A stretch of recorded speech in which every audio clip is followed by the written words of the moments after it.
The future of our children is in our hands. It's in our hands as a society, and it will not require any outside support or push to be able to protect this future. Guarding. Yes. In the past years, we've had so many fires in boarding schools. Yes. Given your professional experience. Yes. And we've seen the patterns there. Yeah. I mean, what do you think? What do these patterns tell us about child safety in learning institutions, really? I think if we invest in protecting children in schools, in learning institutions, especially at the elementary level, it will change a lot of things about what we are trying to say we are having problems in the society with. Because then a child who's protected, a child who understands that they are valued, will also value where they are, what the other people are. They would desire for this value to keep blossoming, Hi, my name is Vivianne Boaz, and welcome back to another episode of the EHS Unplugged podcast. Now, in recent years, fires in Kenyan boarding schools have left families grieving, communities searching for answers, and educators confronting difficult questions about the safety of children entrusted to their care. To help us navigate this conversation, I'm joined by someone who has spent more than a decade working in safety and well-being within a residential school environment. Winnie, welcome to the EHS Unplugged podcast. It's so great to have you here today. Asante, thank you so much for having me here. So my name is Winnie Makokha. I'm an occupational safety and health practitioner, and I currently also serve as the National Secretary for the International Commission of Occupational Health, which is a non-governmental organization that brings together occupational health practitioners all over the world. And through the scientific committees where it supports different disciplines of OSH. So that is me in a nutshell. But I also engage quite a bit in research, public health, occupational health, but in certain instances, I also say I'm a multidisciplinary researcher, which basically for me means that the different disciplines that interact with aspects of health, aspects of safety, aspects of public health, I can support and coordinate those kinds of research activities. Obviously from the belief that we cannot operate in a siloed setup when you're trying to get solutions in research. Yeah, in a nutshell, that is it. Winnie, I got to ask, how did you end up in OSH? Why OSH? There's so many professions, Why OSH? How did that happen? Oh, wow. Why OSH? I never particularly envisioned it, especially when I was in university, because my background is in my first degree was in Bachelor of Science in Environmental Health. And occupational health and safety is a discipline within that. So we covered it as one of the units. But since it's prevention, we call it preventive medicine, it was right that it's covered there, but it wasn't particularly, highlighted, because I guess all other prevention issues were really big at the time, sanitation, issues of water and sanitation, just hygiene, yes. All those kinds of things in public health. But I landed myself in a mining company that was doing exploration in Kenya just after uni. And what happened there is in a mining setup, obviously, safety, health and safety is very prominent. Yes. It is important. So in Kenya, they were doing exploration, but in other countries, because it was an international company, they were doing active mining, and therefore health and safety had a lot of prominence. And I jumped right into it. It was of interest to me. And, it just sparked, my mind that, oh, wow, this is what they meant when we were doing OSH as a unit. And from then on, I don't think I have looked back. I was always looking out for ways and opportunities and platforms where I can blossom this now that I've found out this gem that is OSH.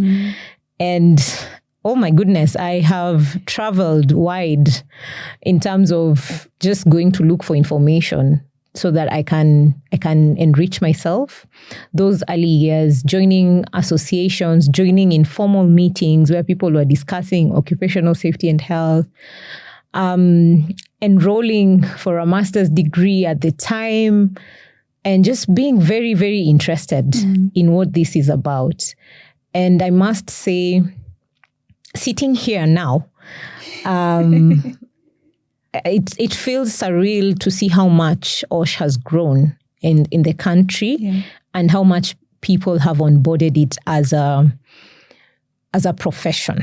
Sitting here right now, when I look back from over a decade ago, when I was starting out, and that is how I landed in OSH, in short. No regrets. No regrets whatsoever. As long as we get to prevent, for me, I am good. I am good. I am a very big believer of prevention. I guess it's because of the training in environmental health, where we are constantly looking on ways to prevent, so that we don't have to deal with, catastrophic issues or health issues that we could have avoided. Yeah.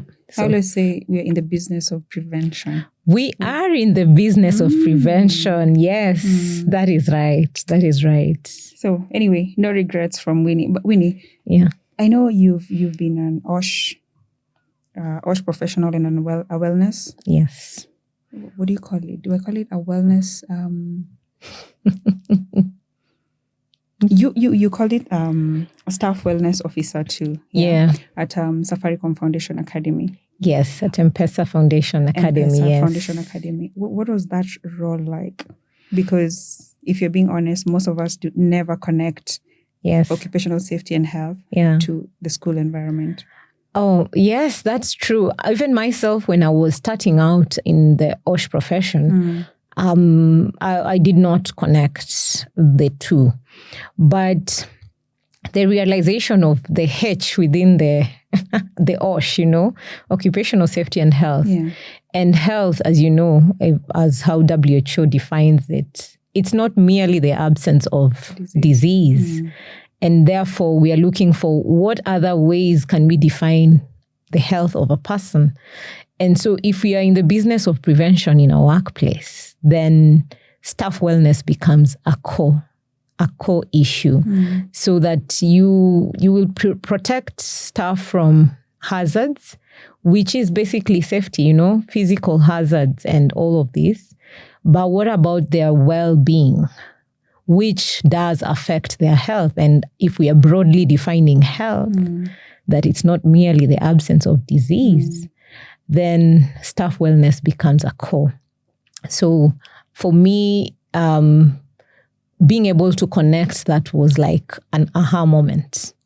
It was an aha moment, and it's something I think a lot of organizations should embody. That it's not just preventing hazards and identifying risks, but also the person you're protecting these hazards from, what does their health look like? What does their wellness look like? What does their well-being look like? That was it. So I mean, it's for you asked, what does that look like? Of course, it's because I know you served in that role for almost 10 years. That's a decade. Yes. But staff wellness came in a bit later. because as I told you, when we were starting out, the connection wasn't really there. But it's the realization of things like you'd get a staff who's unwell, not necessarily workplace related disease or injury, but other conditions, and they need to be supported at work. Then where does that fit in? How do you bring that? Or you want to encourage staff to take care of their mental wellness. Well, we do identify psychosocial hazards as part of risk assessment, but then what kind of programming do you put in place that is sustainable to support that?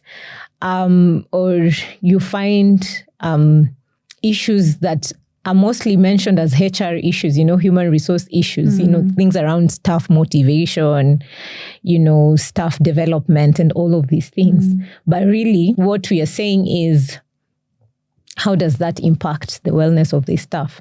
And how does that in the end impact performance? Yeah, so tying in all those, I guess that is why multidisciplinary thinking or research is a very big thing for me, because then you have to tie all these concepts so that you're able to support staff and students, really. Yeah. I still want to know for our listeners, the ones who are watching this and who might be interested in going in this direction. Yeah. If you were to describe your morning, I really want to get that. What did that look like? What would that look like? Oh, wow. Because, if you're thinking of a teacher, it's a 24-hour thing. You come in, class, co-curricular activities and all that. So for you in this role, what did it look like? So initially, because this started off as setting up, literally setting up a section from the ground up. It was obviously just identifying what needs to be done, compliance, those kinds of things. But once you put in place compliance and you understand what needs to be done, then you have to move towards sustaining a culture or building a culture of safety.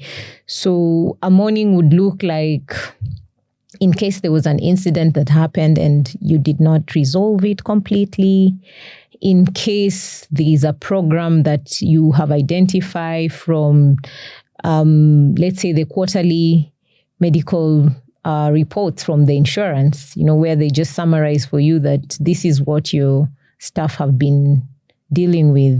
These are the ailments that they've been visiting the hospital for, in a very summarized way. So what does this look like?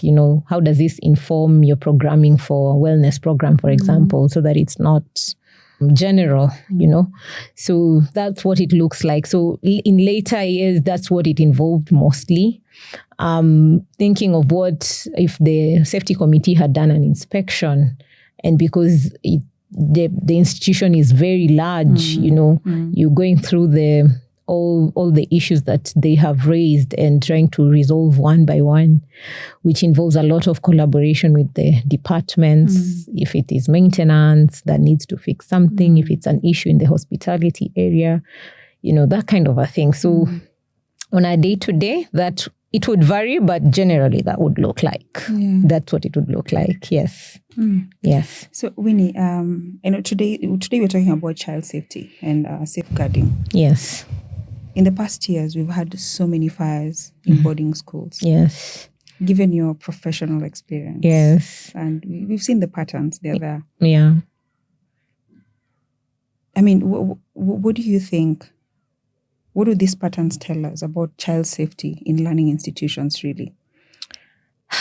Wow. I mean, child safeguarding in learning institutions, what the patterns tell you is that as a country, as a society, we are still not taking it seriously, because we are talking from early 90s, And if we try to go as far back, we could be talking of 80s, But early 90s all the way to now, quite a consistent pattern.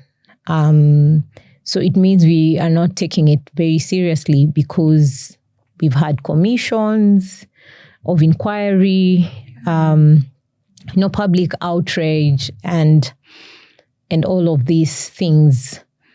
But there's obviously a missing link.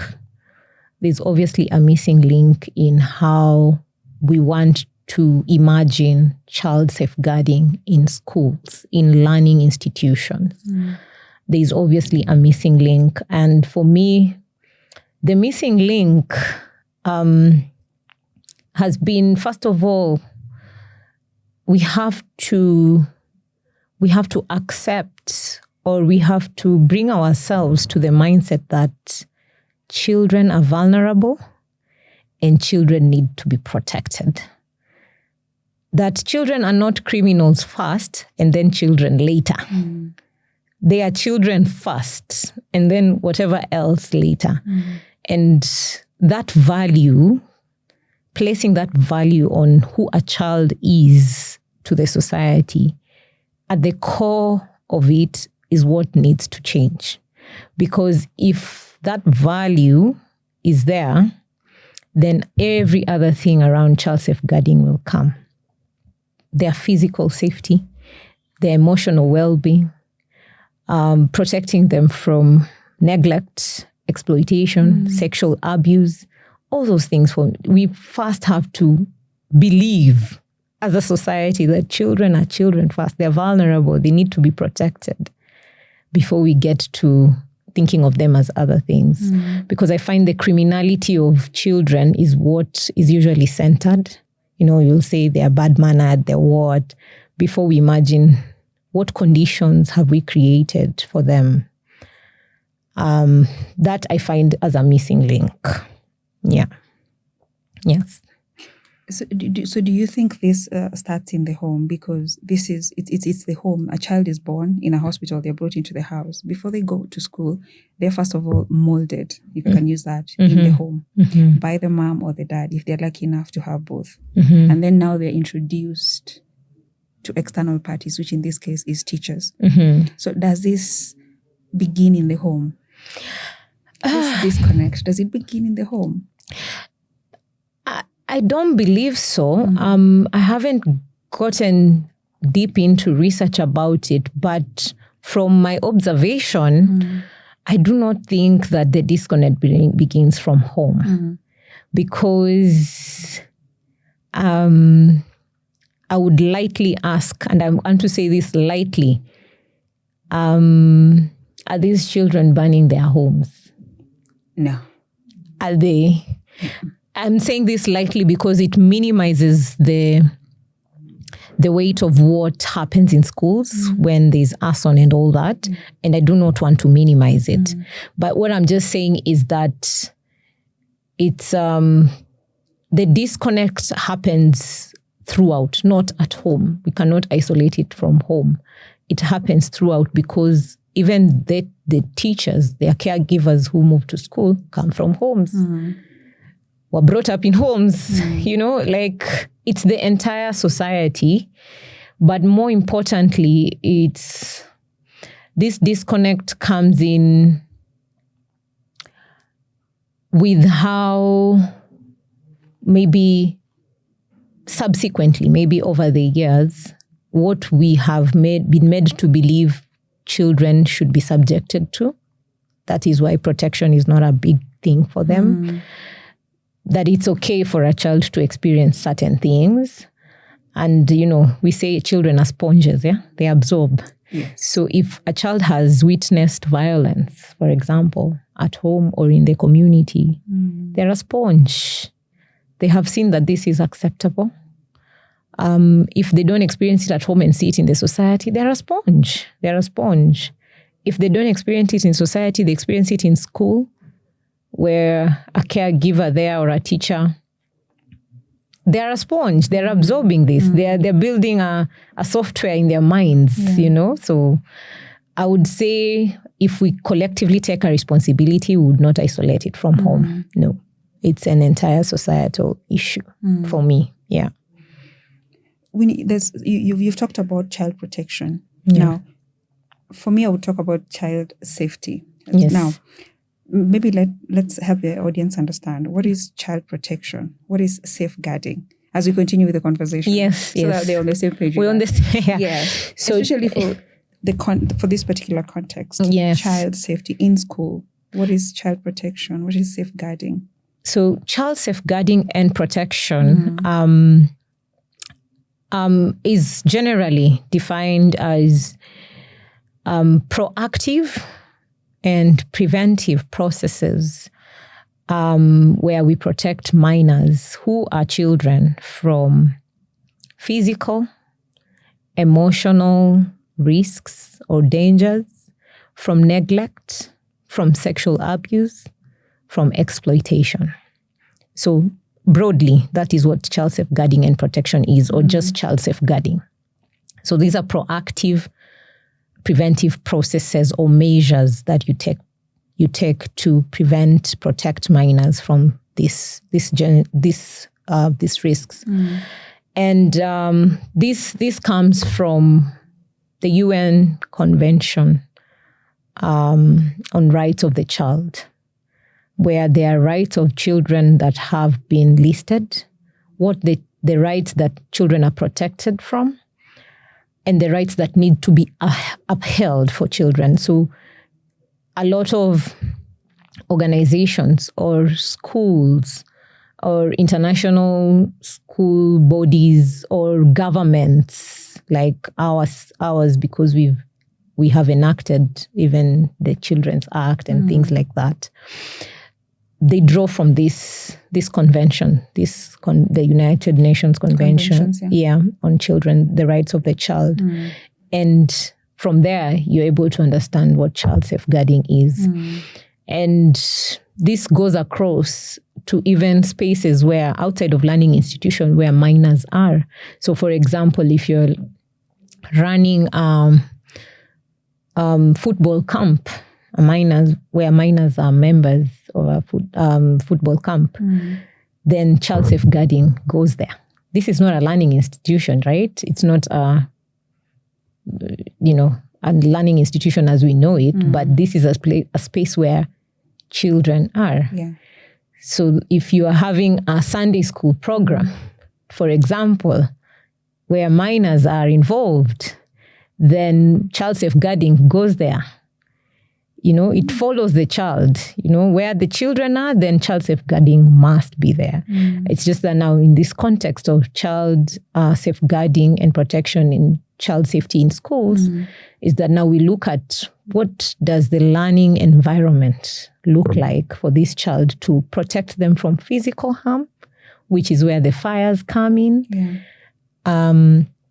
From emotional harm, this is where we actively prevent bullying, both from adults and fellow pupils or students, and things around preventing them from sexual abuse, where you put in place measures for reporting abuse, deterring abuse.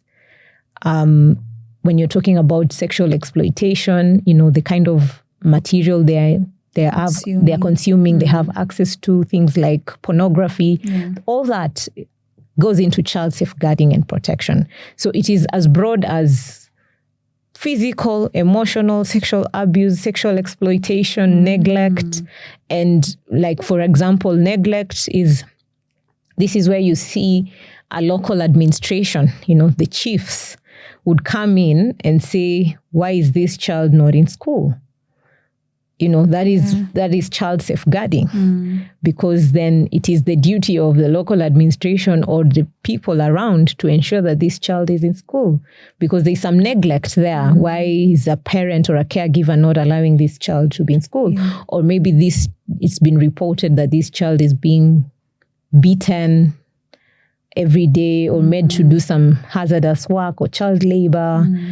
Those kinds of things. So when we're talking of child safeguarding and protection, that is as broad as it gets.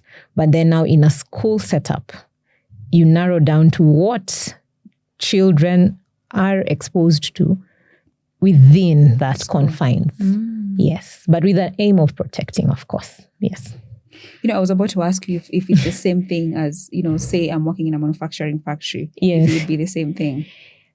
Of course, there are some similarities, but you see, with an adult, we are not talking about neglect. with an adult, we would rarely be talking about exploitation, sexual exploitation. Would probably be talking about wages exploitation. Yeah. You know? Yes. Those kinds of things, yeah? The principle behind it is similar, but with children, there are very specific things that you're looking out for, because some of the rights is that children have a right to play, have a right to rest, have a right to health, have a right to education. So in our workplace, at that point, you're not talking about right to education. You've already accessed your education, got your certification and all that. So it's the art of protecting children, which makes me think, I had not even thought about it. It's just thinking about it as we are talking. For the UN to come up with this convention, I would say that maybe the world over, the issue of protecting children is an issue, It's there not... was a gap there, there was a gap. It's not specific to the country. Yeah, I mean, when you hear sex trafficking kind of cases that involve minors, it means this is really a universal problem, and it's the onus is on local governments. I mean, the governments of whatever country to kind of protect their children. So I would imagine that is why the convention came about. Yeah. I mean, I'm just thinking, we all went to boarding schools. Back then, boarding schools I didn't like it very much, but it was part of the system. It was mandatory. Yes. So I'm just imagining, is this like a requirement to have a child protection safeguarding officer in place in all schools? When I look at the TSC, the Teacher Service Commission Code of Conduct for Teachers, it's dated 2015. So I would imagine the time we went to school, there were still things being figured out there. Of course, I did also experience being in a boarding school for quite a number of years, actually, now that I think about it. But obviously, with my experience now, having supported child safeguarding and safety in a school, in a residential school or a boarding school, as it were, you could see how much better it could have been for all of us. With the knowledge I have now, with the experience I have now, you could see. So in the Code of Conduct, it says that it's the duty, teachers have a duty of care.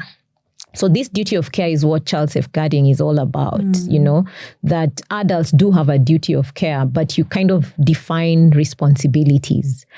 And so it's not necessarily a requirement, if I put it that way, because then what it means is in your position as a class teacher, you have a duty of care. And by that right, you become a child safeguarding champion. Yeah. But in schools that are affiliated to international organizations or international curriculum, like within, if your school is associated with maybe the Council of International Schools or the IB, the International Baccalaureate, they take child safeguarding and protection very seriously. So it is the honors in the school to have a child safeguarding lead, who sometimes could be a teacher within the institution with requisite trainings or with some coordinating sort of role on child safeguarding issues. Remember, we've said child safeguarding is broad. Yeah. We are protecting you from physical, emotional, all those kinds of harm. So then programs around, child safeguarding come about, and maybe this lead is the person who would coordinate. So in international schools affiliated with international bodies of education, then that is what is required.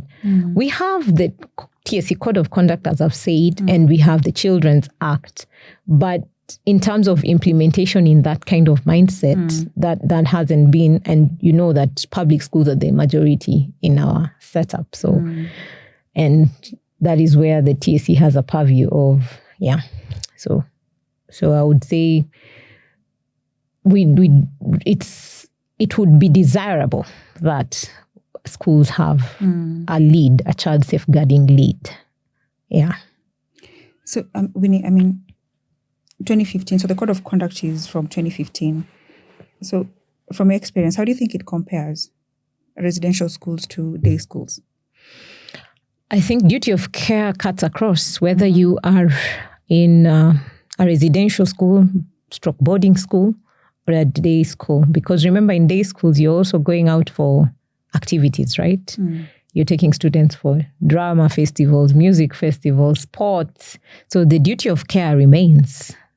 The duty of care remains. Only that in a residential school, you will be looking at other issues on physical safety, where the fires come in, especially because, as you know, the pattern has been most fires are started at night. or occur at night.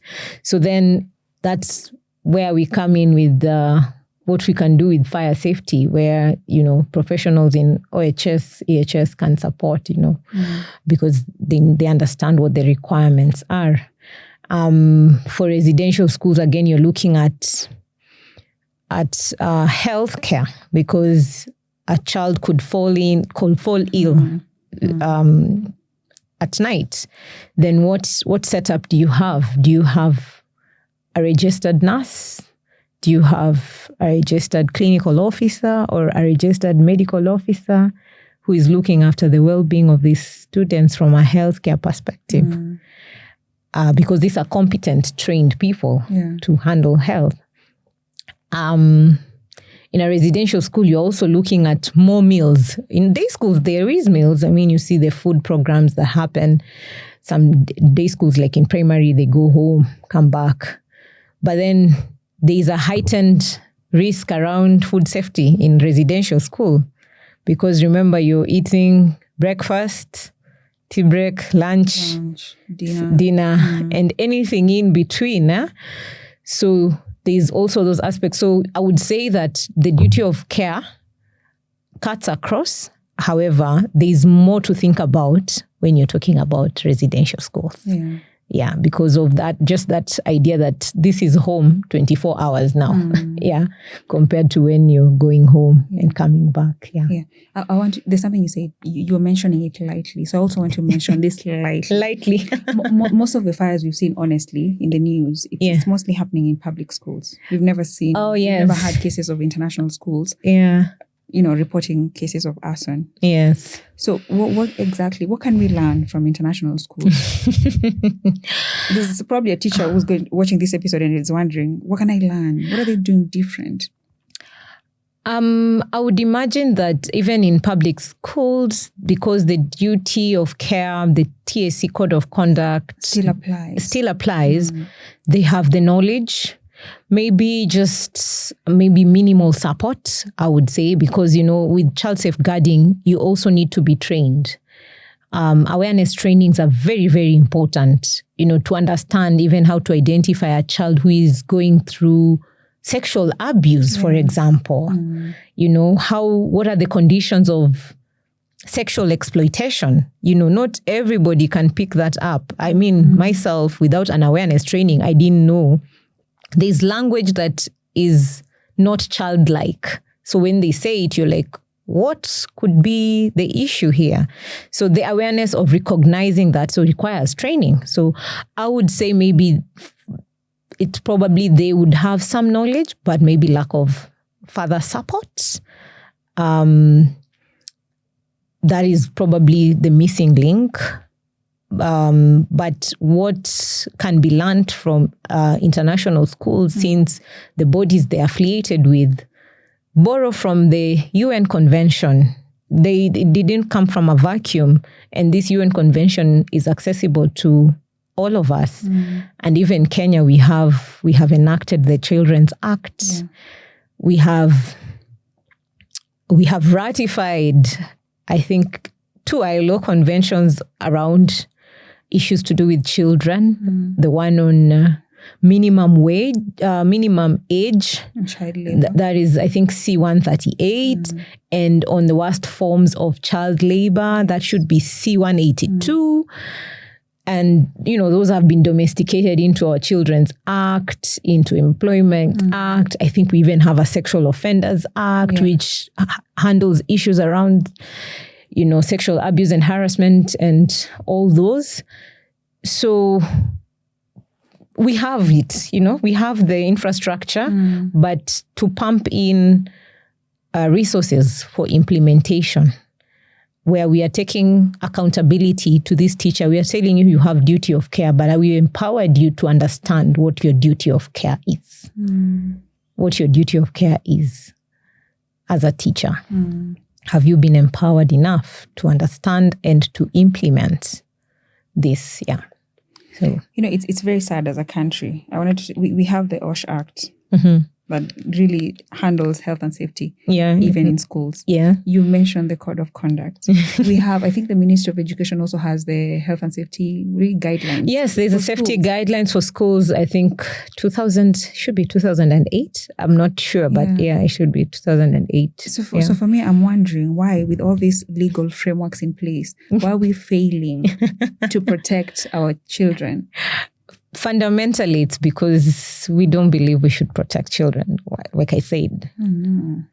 I would say that, because then it would follow that if we value this, then we put resources in it.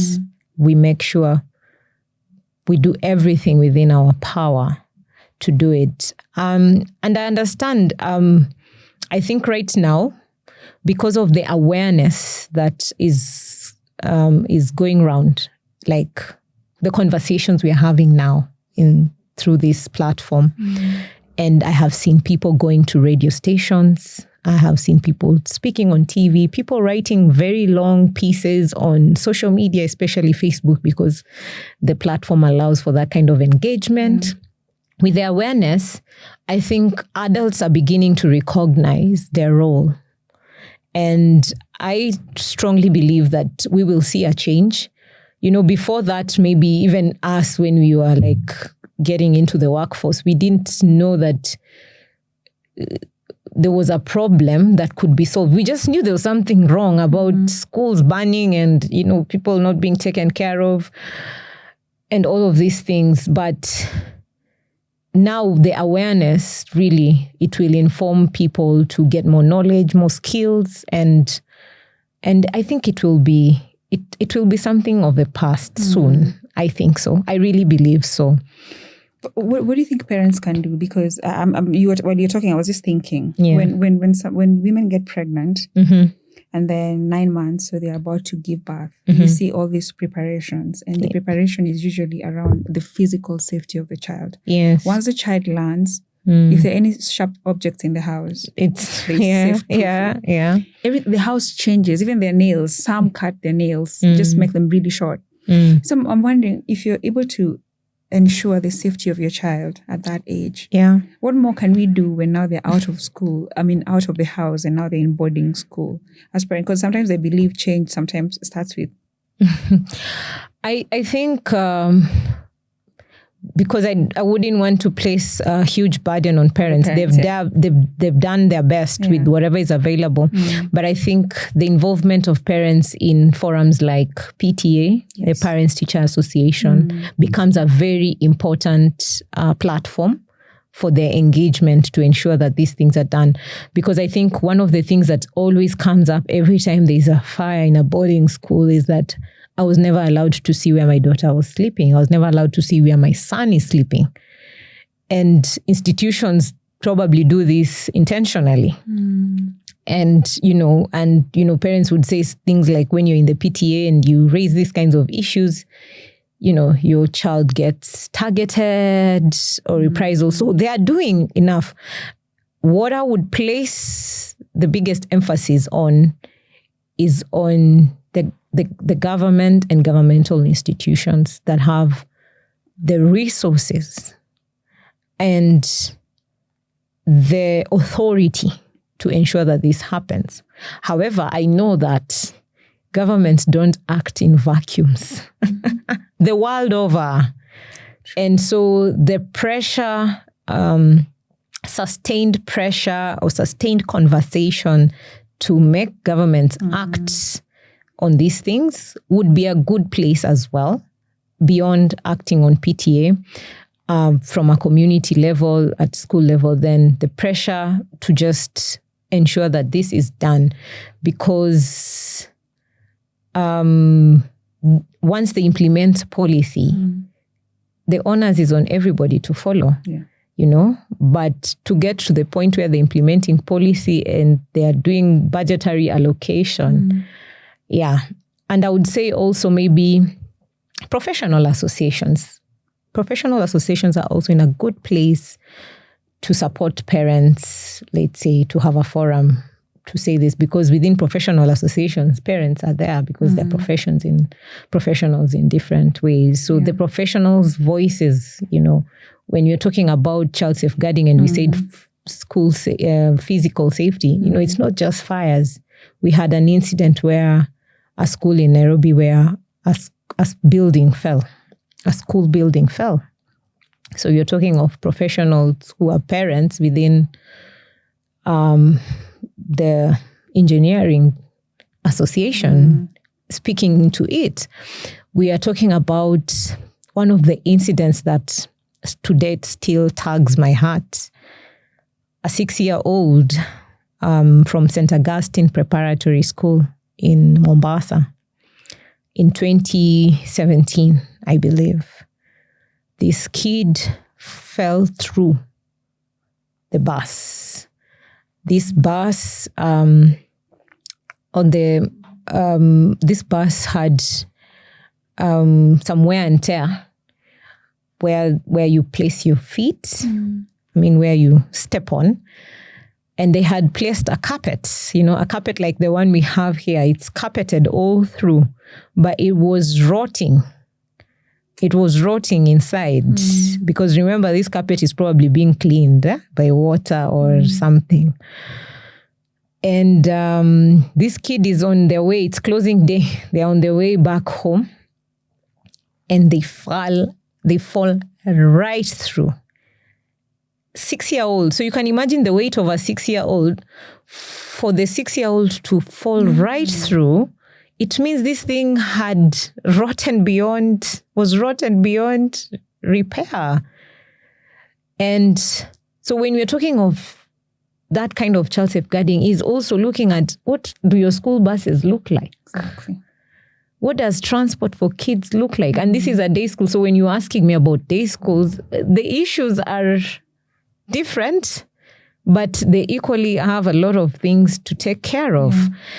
And so when we talk about that, you're like, there was duty of care of the driver, of the person who gives money for the maintenance. This case went to prosecution, but I'm not sure how it ended. But it was one of the first type where leaders within the school are being held accountable. For that kind of a issue. So this kinds of, this is the kind of thing we're talking about. I used to, when I used to run, now I walk. I've gone very lazy. But one of the things I feared the most was a school bus. Why a school bus? I would see a school bus coming my way or just from behind. Yes. And then I would just stop, move away from the road. Because Kenyan roads, you don't have walkways. Yes, you don't have, yes. So I would move away as far away as I could and just let it pass. I don't think they respect speed limits on roads. And these are school buses, they're carrying kids. They're carrying minors, yes.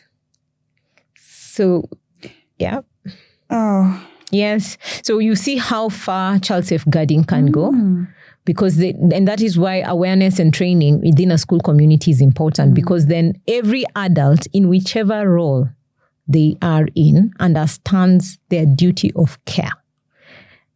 So that we don't focus just on the teacher because they interact. But if the teacher sees the bus has a problem, their duty of care is to report. Kind of just like how the safety committees work and what the OSHA Act presents for employees, where you're told you have the right to stop unsafe work and report to your supervisor. But even in child safeguarding, the onus is on the adults. But how would they report and understand what they need to report that needs to be done to protect the children from harm. They also need awareness and training. Like for the driver to appreciate that if this vehicle is not maintained properly, then we are putting a minor at risk. Yeah. If this vehicle is not driven safely, then we are putting a minor at risk. And the onus is on you, the adult. You have duty of care. So one of the things that in international school setup is that duty of care is not limited to you in the classroom. Duty of care is every adult these children are under their care. And therefore, in my experience, you'd even sign a child safeguarding deed, like you sign that I have understood, I've undergone training and that I will protect the children. So that if you're even caught up in a sexual abuse case, you don't say that, I'm not a teacher and, because of that, I did not know. And because, no. That the onus is on others. So child safeguarding, when you're saying it's processes and measures, it's the entire school community, that has to be made aware. So rightfully, I've not interacted with school buses a lot, but for me, top of my mind, I'm thinking, have the drivers undergone defensive driving? Do they understand their role as duty of care to these minors? Do they understand their role as a driver in ensuring the safety of the learners? Have they been given the requisite skills, for example, in case a learner gets sick? Are they able to stop the vehicle and conduct first aid, for example? Are they able to inspect their own vehicles and understand this can be a risk? Those kinds of things. Yeah. Winnie, from what you're saying, this is a collective effort. Yes. It's not just you as the student teacher. So do you think parents also need an awareness training on the same? Because as you mentioned, if my child is being abused or my child is being bullied in school, how am I as a parent able to tell? Because sometimes a child is not able to verbalize what's happening to them. So as a parent, do I need this training so that I'm also able to support the work that you're doing on your end in school? Certainly, because you're part of the school community. Parents are part of the school community, and most schools have clinic days, academic clinic days. Why don't we use those setups to also create awareness on child safeguarding? So that we don't limit it to how much marks your kids have gotten. Those are opportunities to discuss children's well-being. Their well-being. What are the meals like? How are they handling washing their clothes or their hygiene? Are there any reported cases of, what was this common thing in boarding schools we used to get? Oh my goodness. Ringworms. Especially if you went to boarding school as a younger kid. Oof. Yes, ringworms, those kinds of things. Do we have so fast? Yes, yes. They are infectious and communicable.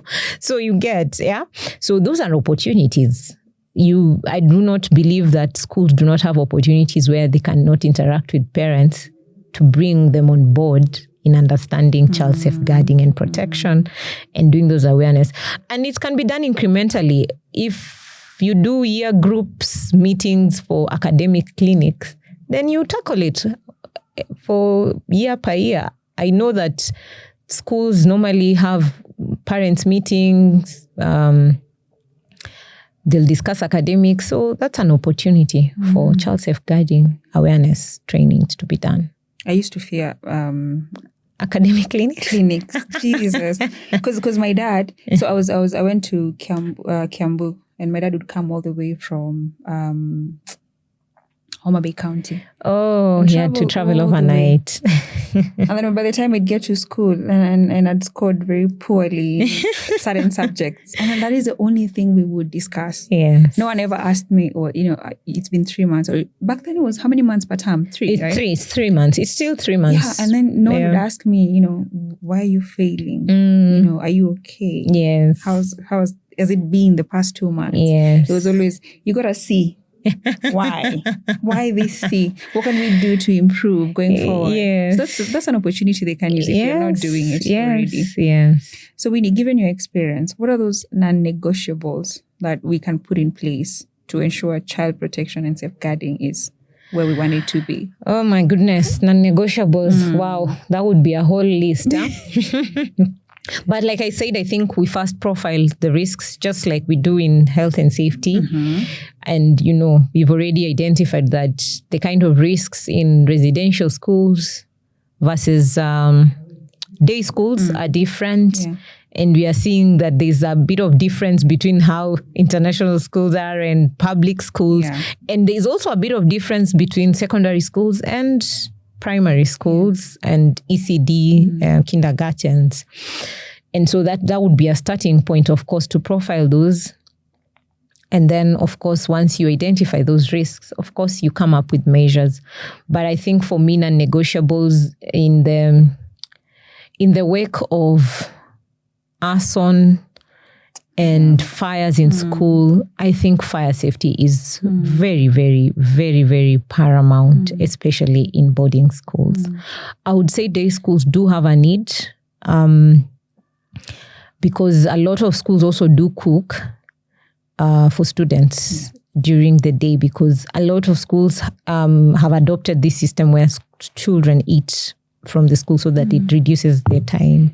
They go home, and also it has been supportive to nutritional needs of growing children, especially in areas where there's drought. So makes perfect sense.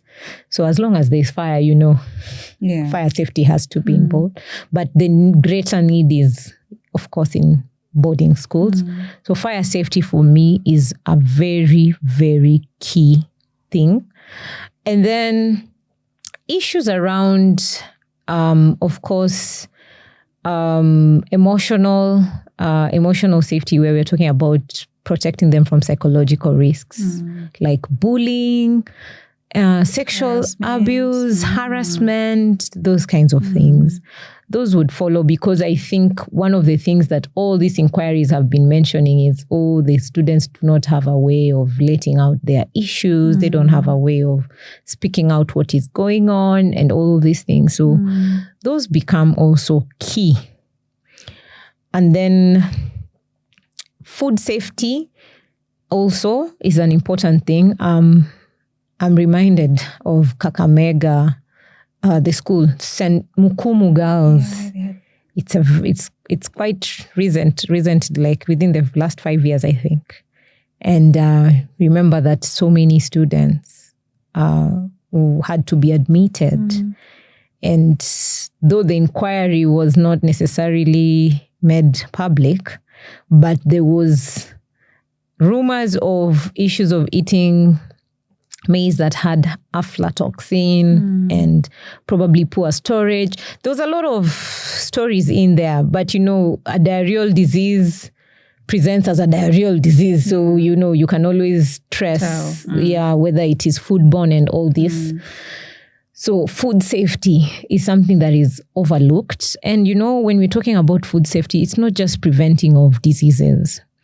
Nutrition for children is important. Someone joked that we didn't grow up with eating probiotics in boarding school because we were just maize, beans, and, if you're not changing maize and beans. Ugali, which is maize in another form. Really. And so nutrition, food safety is also encompassing nutrition that, that you are giving this child food that is nutritious, which is supportive of their well-being, because nutrition is about well-being. When all these food programs came about, it was because there was a research done that there was a lot of stunting. Kids are not growing. Yes, they're not growing to their optimum, because the nutrition, they are malnutrition, undernutrition or malnutritioned. And therefore, the onus is on schools. When you're offering food, you're realizing that this is a growing mind, a growing body, and therefore nutrition. So food safety, I would think that food safety is something that is also overlooked, but it's important as well. That you have in place measures that ensure food safety, which includes nutrition, nutritious meals. Nutritious meals. I would say for now, those are non-negotiables. The psychological risks, which are many, actually, the whole idea of bullying, harassment, sexual abuse, students not feeling heard, all those things. Of course, fire safety, and then, food safety. Food safety. Yeah, I know now where a majority of schools are at is on the physical safety. Of course, yes. They're all thinking of, because now the ones, everyone is thinking of fire safety. Yes, Can you bring in a trainer? What do you need to have in place in case a fire breaks out? Yeah. So for Winnie, for a teacher who is, or a school administration that is looking at building a holistic safeguarding culture, given your experience, how do you guide them?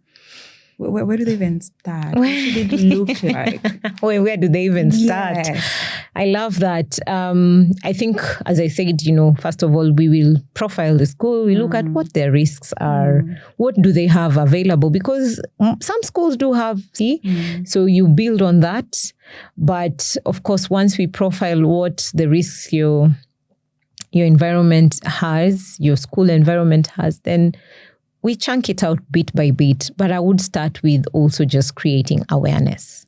Because what awareness does is that it sparks the interest. For someone who did not know, now they know. And even if you knew, now you know more. And therefore, you become, so to speak, an authority in your space of saying, this can be an issue, because you've been brought to their awareness of it, So awareness would be very key. And for this, I would really say that I think the Ministry of Education at this juncture, even as they are solving what are the reasons behind arsons and fires and all of these things in schools, a child safeguarding and protection training should be part of the curriculum. And we say we train both children and adults. And when I'm saying adults, it's teachers and everyone working within the school community.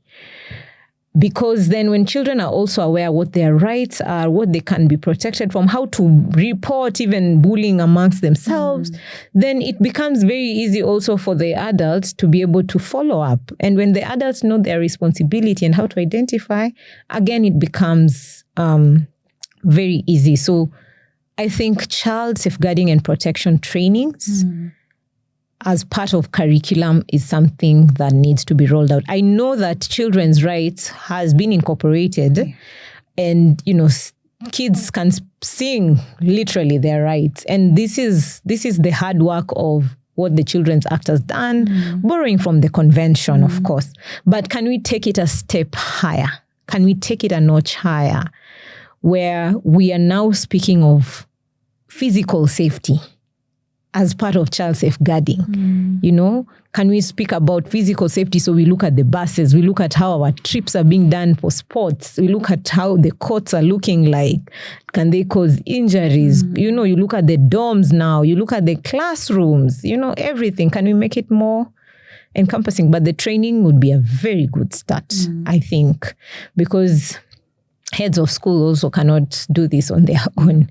Yeah, so for a school community, then over time it becomes a culture and it becomes countrywide, So training, awareness training, I think that's a very good place to start before we get to the technicals of what are the standards we expect in a physical space of your bus, of your dorms, of your classrooms, which exists, by the way. All these things exist. The standards of what needs to be done, they exist. They're there. They're there. We have brilliant minds in Kenya who've put together brilliant documentation.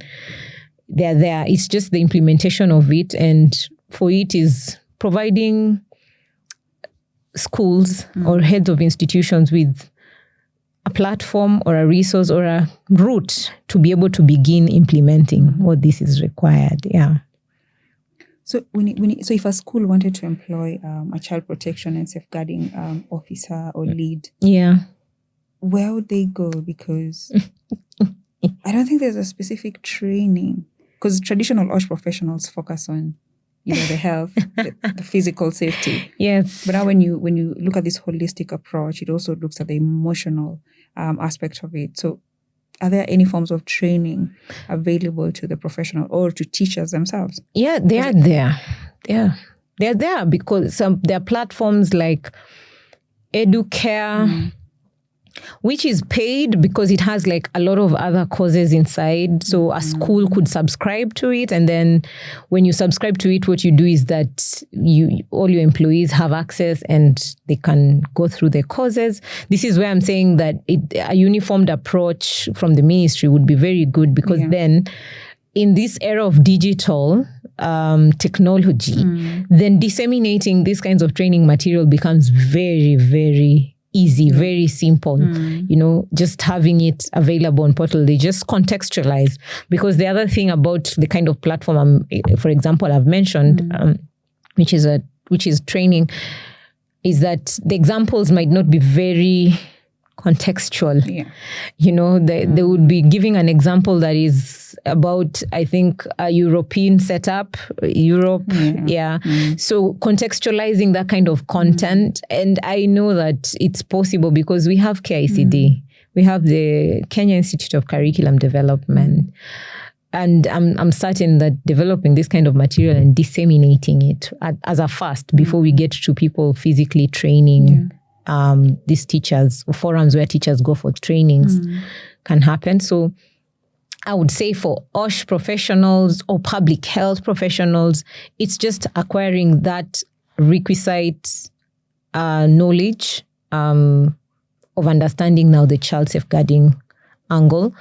UNICEF's website has a lot of information.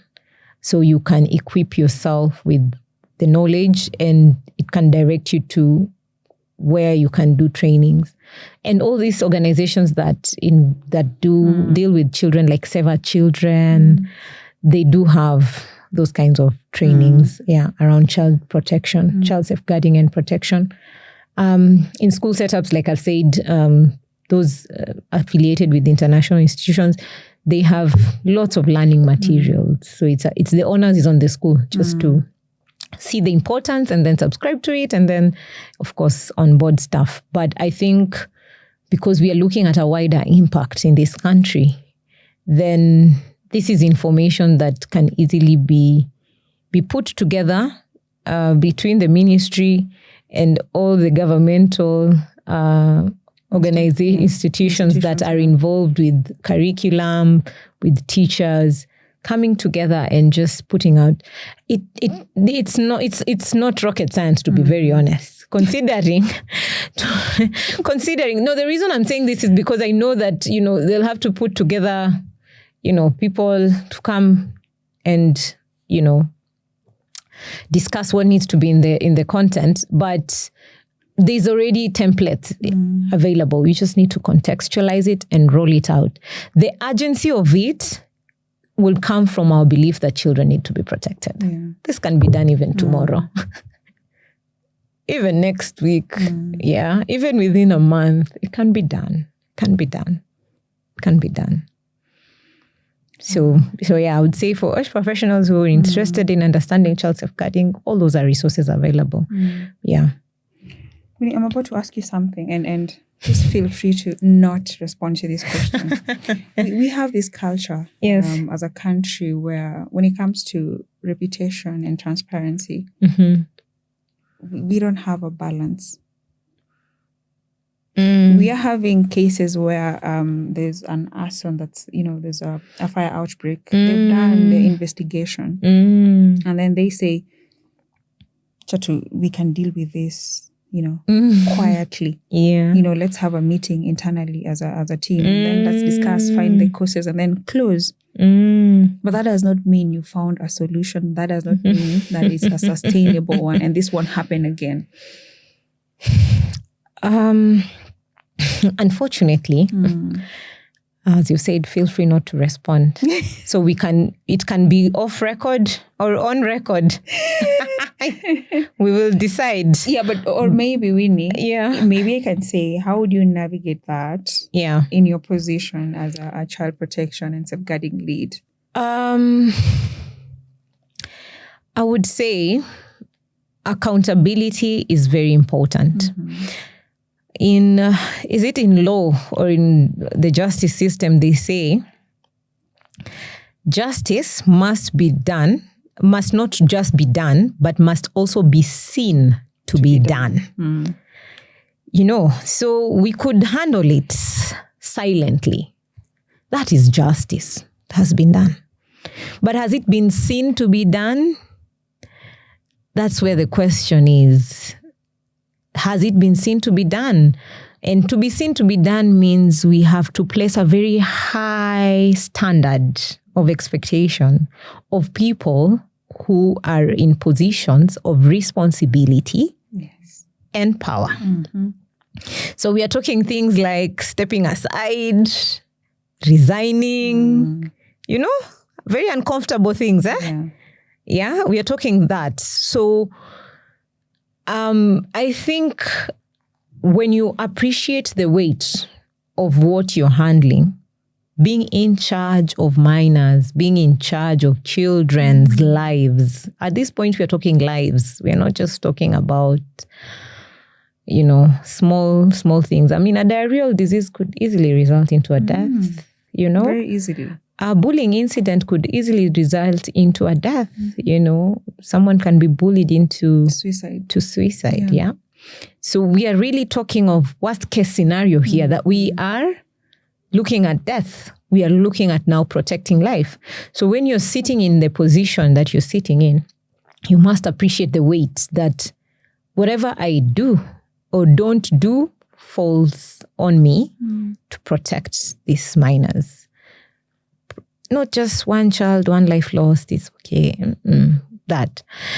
And I know that in individual institutions, which mirrors the wider society, to be very honest, that's not a culture that we are ready for, but it's something we have to be working towards.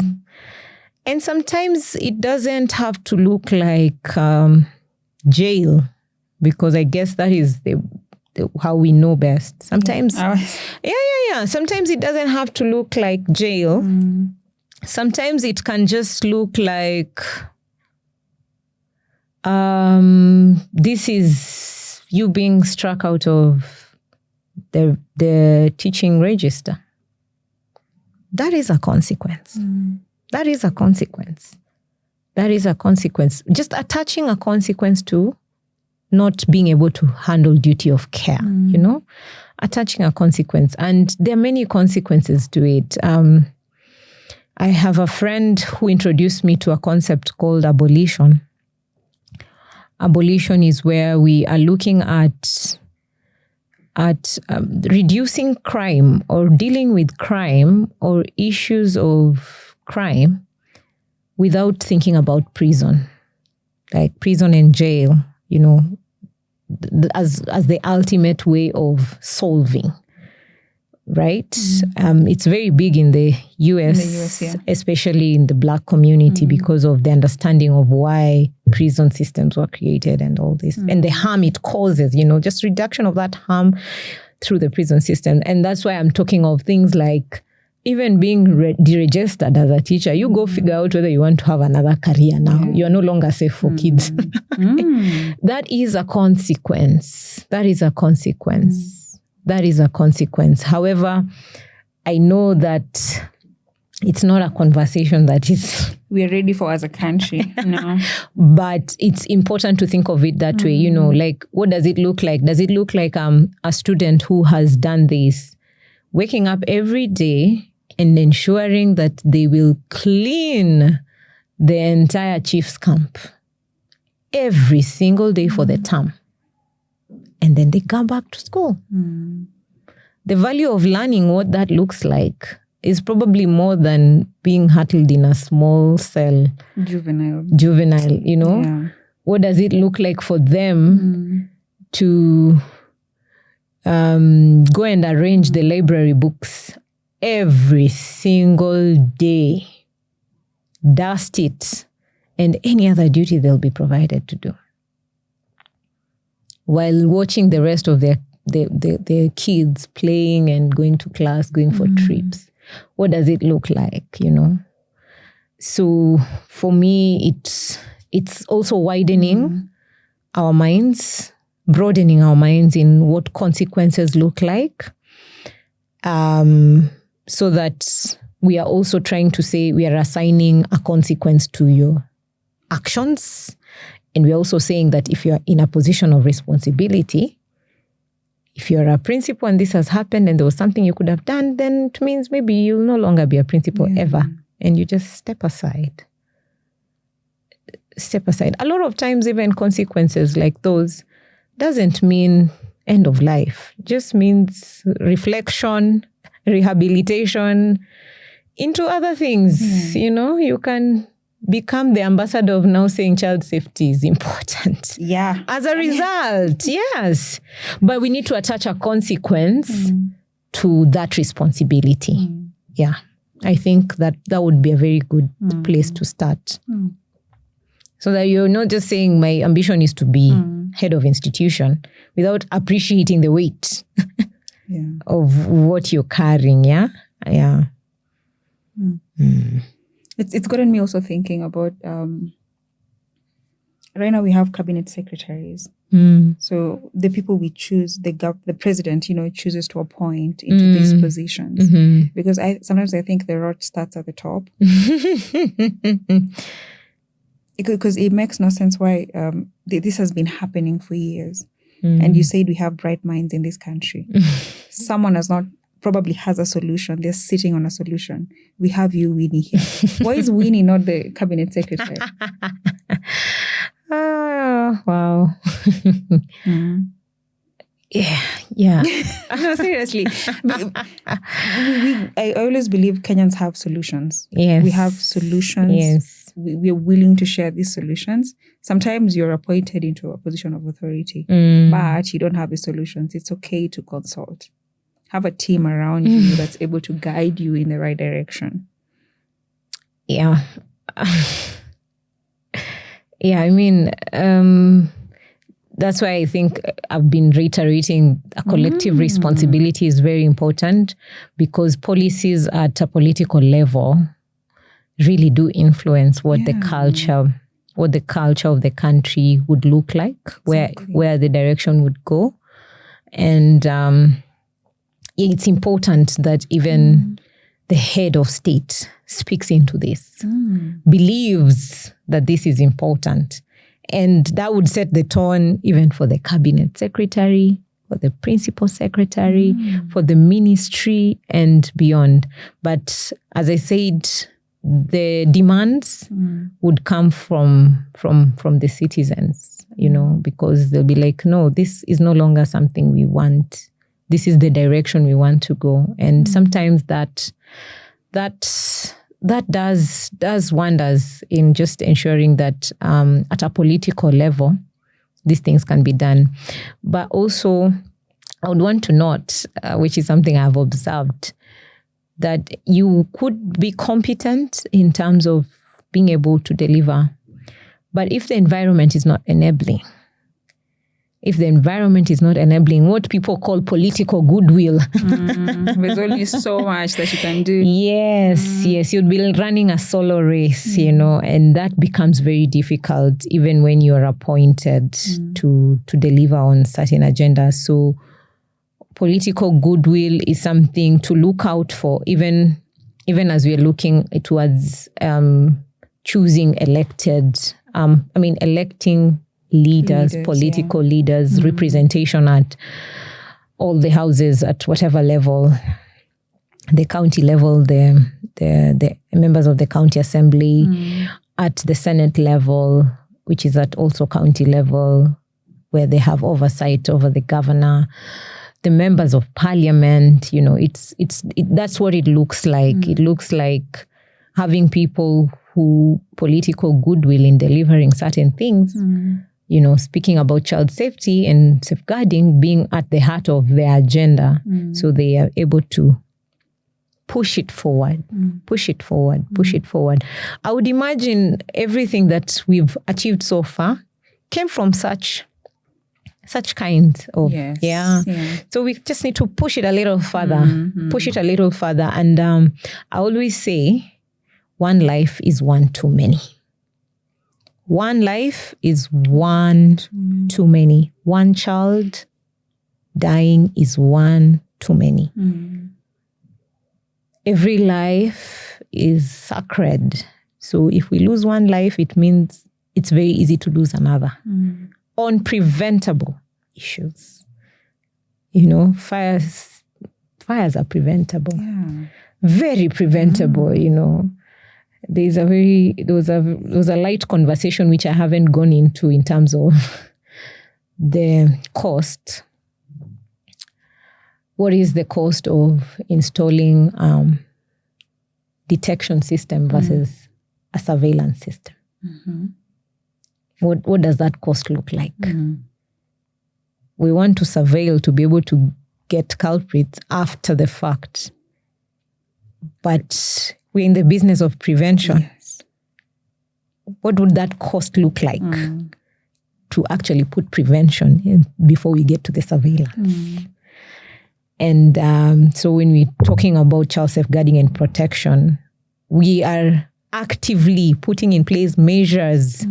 You're not talking of after facts. We are being proactive. In prevention, and which speaks to the wider occupational safety and health mantra, really. So the goodwill will be very, very important. Political goodwill to just take it forward. We need another very personal question. In this particular role, who was responsible for your well-being? For my well-being? Yes. I didn't expect that. No, because I'm asking. Yes. Your well-being. Yes. Your colleague's well-being is tied to the safety of a child. That's true. You're responsible for. That's true. First of all, I want to say I'm a bit privileged in understanding how to care for my mental well-being. And of course, the privilege comes from knowledge, awareness, and resources to access support from speaking to maybe a counselor, or debriefing, that kind of a setup, But I would say broadly, taking care of the well-being of staff is directly tied to the well-being of the child. And the other day I saw on TV, I think there's an organization whose name I cannot remember, but I know we will look it up and we'll find. It was on the news. They were presenting results from a survey they had done for teachers, both retired teachers and I think in-service teachers, where their mental well-being is not very okay. And they're being affected by issues around following up on their pension. It's unfair treatment when they have an issue because, the body that is in charge of teachers is up there. It's the Teacher Service Commission. And then, of course, it has the sub-county, the branches and all that. So what it means is also and then there's the head of institution who happens to be like principal. So it means sometimes when an issue comes up, and a teacher needs a fair hearing or a fair resolution to an issue, then the process maybe is a bit lengthy or it's unfair or it doesn't have oversight, those kinds. And then there's also those micro issues that can happen within an institution as it would with any, because TSC is like their HR. Yeah. So if your HR is like very far from you and the delegated responsibility is to someone who is not necessarily HR trained let's put it that way. This is like the head of institution with principal, or maybe don't have requisite leadership training on conflict resolution or certain issues, you know, then that means your well-being, I'm just giving this as an example. That means your well-being would be affected, and therefore supporting child safeguarding becomes a challenge. Yes. It becomes a challenge. So I would say that looking into well-being of teachers, caregivers in schools is very, very, very important in the process of implementing child safeguarding and protection.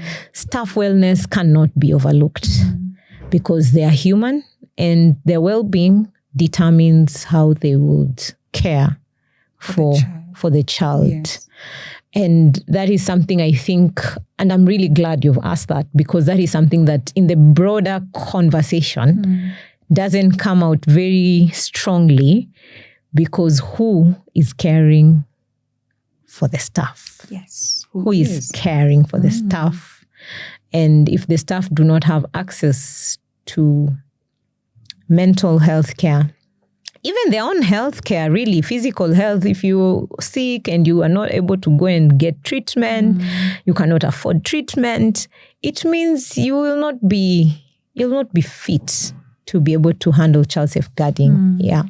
So that is so, but of course, from my experience, like I said, I was privileged to be able to do that. And that is why staff wellness became a very important aspect for me to combine in occupational safety and health.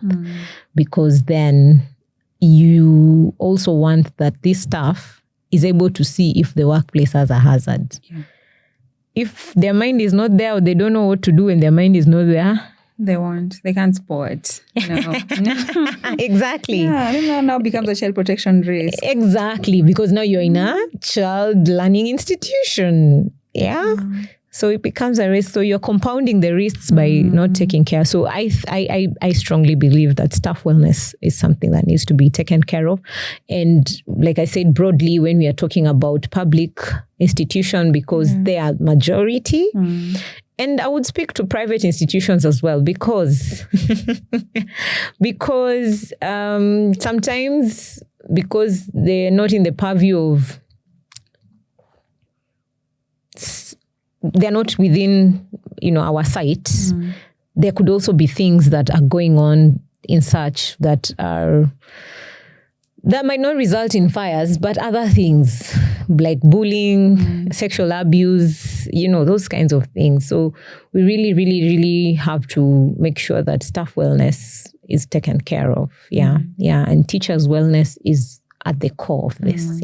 Because majority of schools, teachers are the majority of staff or adults in that setup.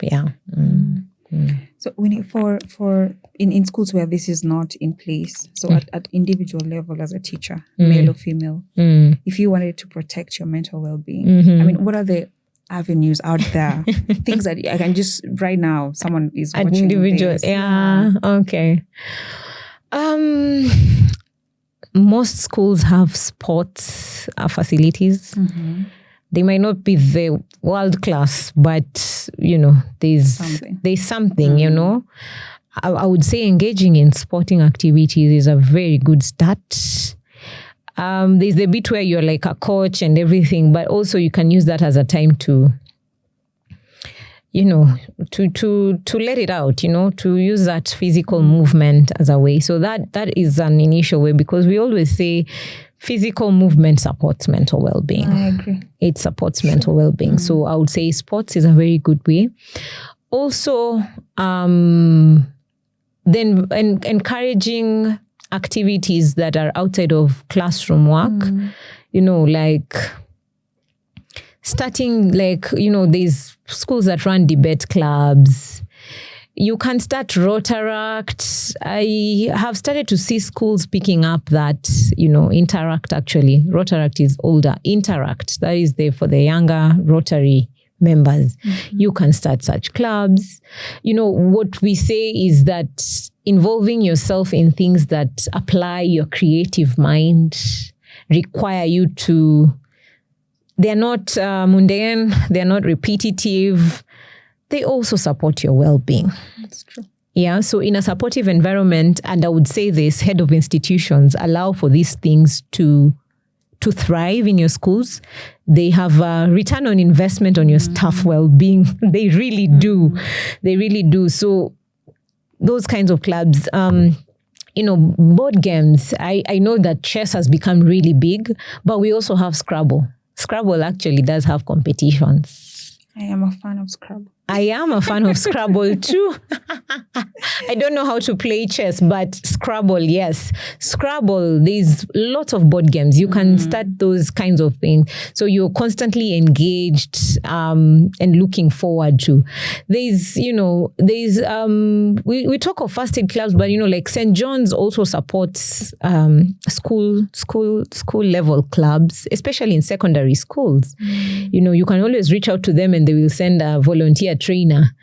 I'm just speaking about examples of co-curricular that are outside of sports, because I know sports is the one that is mostly common and known. And I'm talking about also activities that can be done throughout the term, because you see, like, if you're doing like drama, if first term is done, then you're not doing, that's it. Yeah. If your music, second term is done. So, but things like board games, those are things, and it doesn't have to be like you're going out for competition, though competition is really good for the young ones. And I would tell you the benefit is symbiotic, because if young people also are allowed to explore their interests in those kinds of safe spaces, then surely by evening they are very tired to imagine other things, because you're allowing play, creativity, and other things to be part of their growing. There's quite a bit. You can start a cooking club if you have home science. Those students who are art-oriented, even if they're not taking the subject, they can be coming to just tell them to buy drawing books, and they be coming to paint.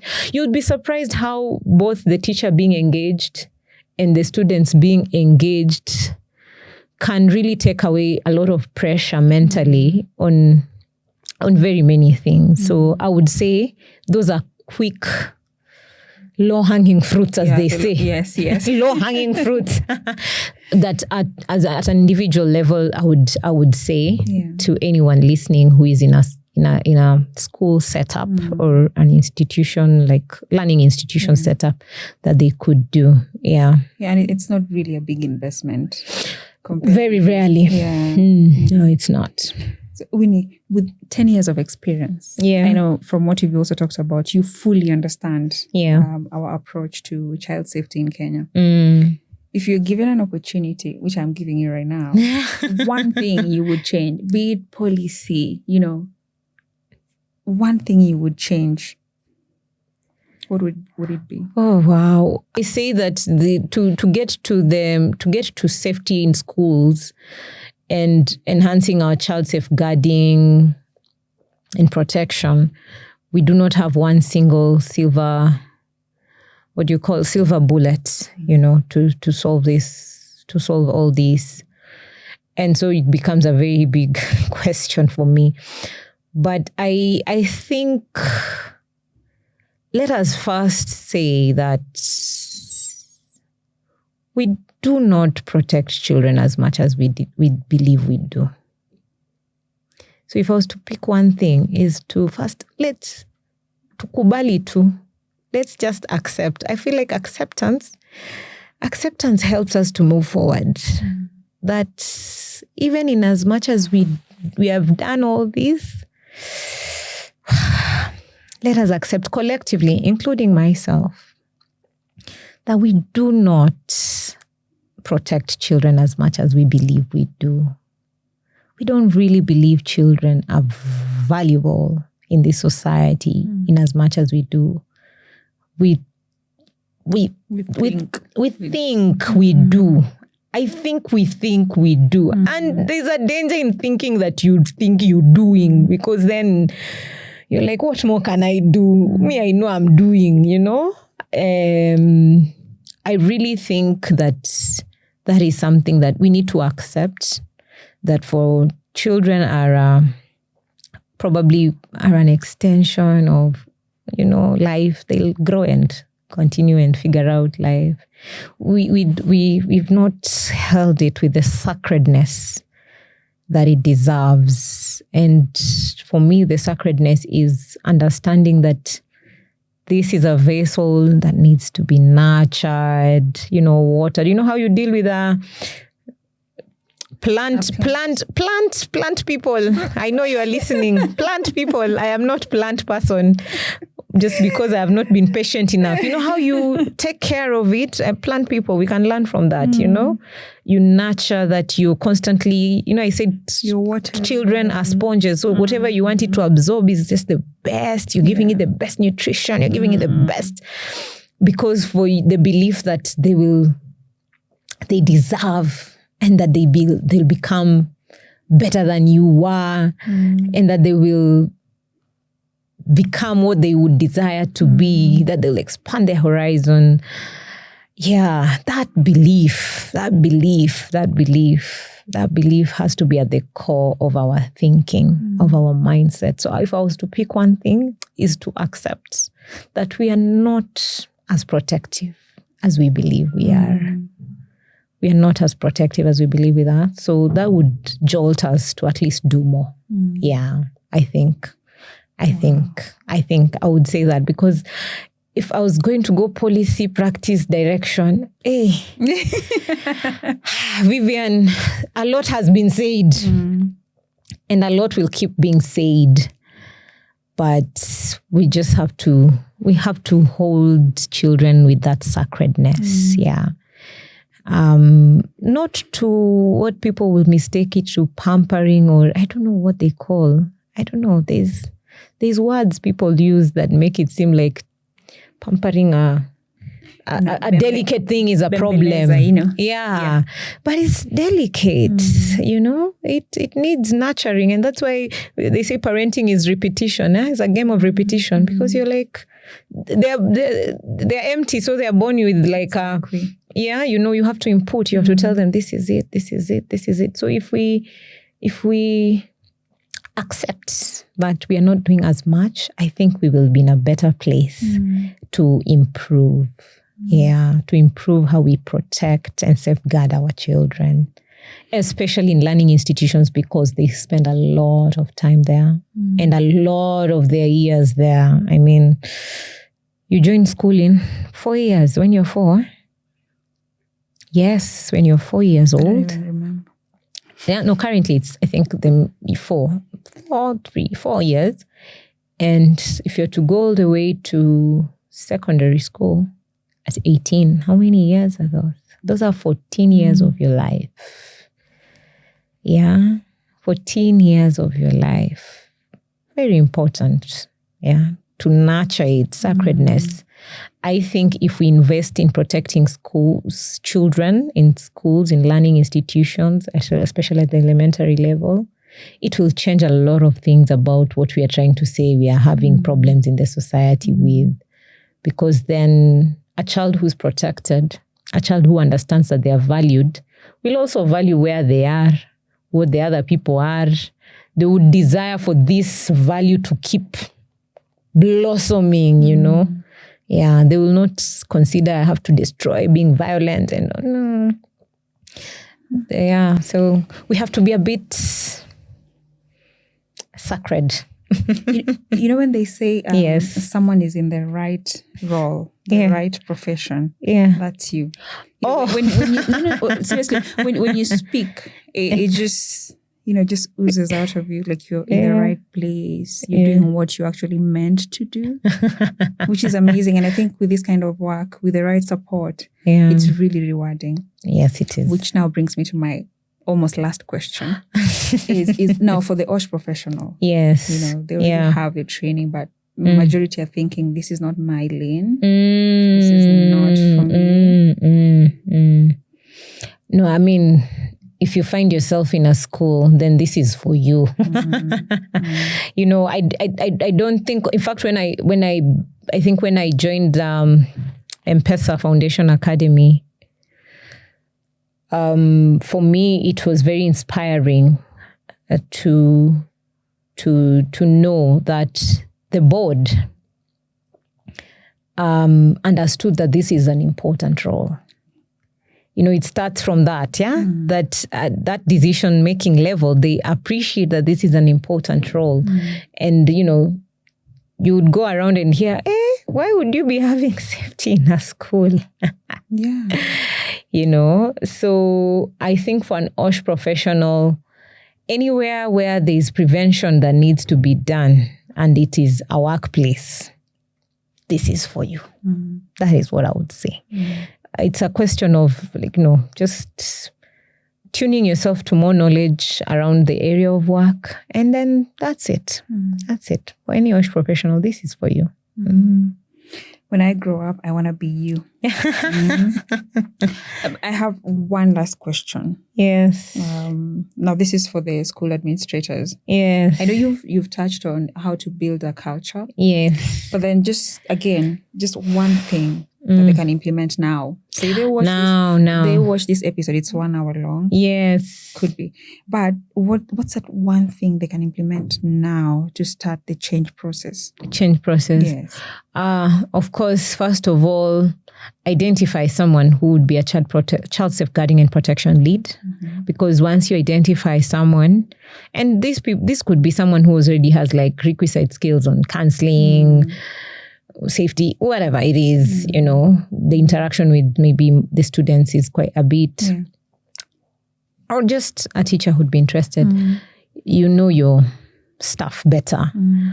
Identify and then support this person in getting the requisite training and then roll it out. Identify a person because you already identified this is a need. We need to have a child safeguarding and protection lead.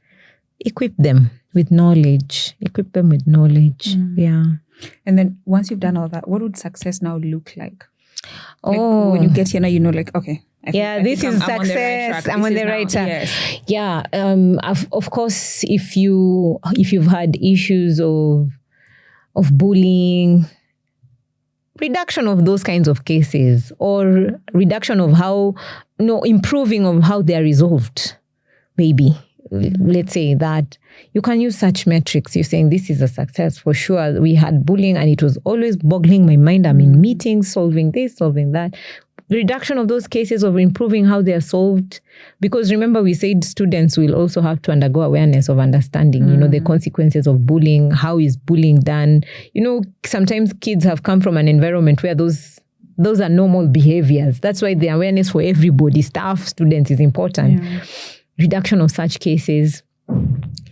Reduction of even if you've had to deal with sexual abuse, unfortunately, staff to minors, then reduction of those kinds of cases, or not just reduction, actually, not having to have them at all, that becomes a success because there are places where this is as prevalent as it gets, Every other time you have to ask for a transfer for a staff because, that, or you forwarded them to TAC, or you're handling this case, those kinds of things. Of course, if your school is the type that has gone through the entire year, every year, you have a strike, every year, reduction of such helps. And even for your staff wellness, because you want to understand that the staff wellness will support your child safeguarding and you're trying to improve. Maybe even their absenteeism or even their motivation improves. Those are kind of success. Of course, the metrics are many, but you start from the point of, I'm trying to also solve this. I can see this is a problem, but yes, when I've put all these measures, what would my success look like? That you're not always going to the board saying, hey, now I have a new case to deal with. Those are some of the metrics.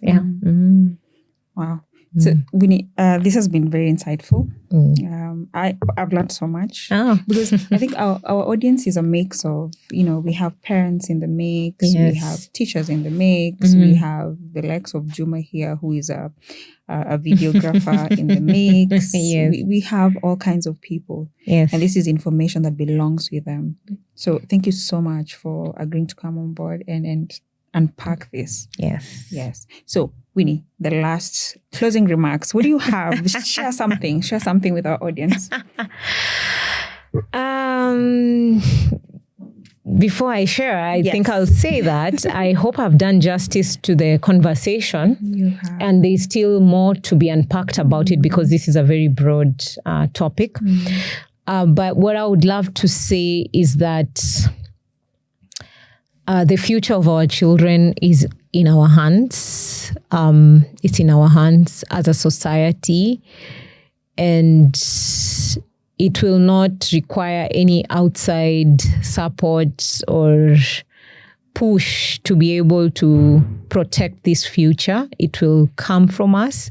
And so hopefully this knowledge, this information would support you in your sphere of influence, whether you're a parent, whether you sit at the PTA, whether you're a community leader, whether you are a professional in whatever association you belong to, that you will be able to identify this as a need and take it forward, even during, parents' meetings, Sunday school meetings, wherever your child or your children, your nieces and nephews are interacting with adults or in an institution. That is what my hope and prayer, and that this future will be very, very, very bright for our children, the children of Kenya. Asante. Thank you. Thank you so much. So guys, if you love this kind of content, please don't forget to subscribe to our YouTube channel. Please don't forget to follow. Please don't forget to share this with your loved ones, because this is this information, as our guest has said, belongs with them. It's our responsibility as a collective to protect kids wherever they are. So thank you so much for watching this episode, and see you in the next one. Bye. Bye.